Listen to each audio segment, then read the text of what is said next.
तो Madanpur Rampur bar association मु president अच्छी जय कुमार सिंहदेव आउ ये होती आम सपन कुमार पट्टनायक जे सेक्रेटरी अच्छा बहुत आगु आम एनएसी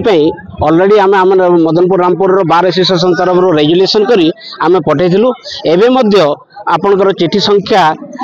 3 एवं गला 3/9/2025 तारीख दिन बार एसोसिएशन रेजुलेशन करी आम माननीय मुख्यमंत्री मोहन बागी को एवं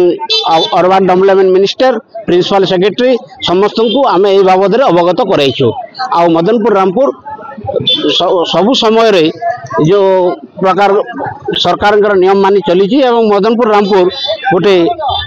एनएसी होगापी योग्य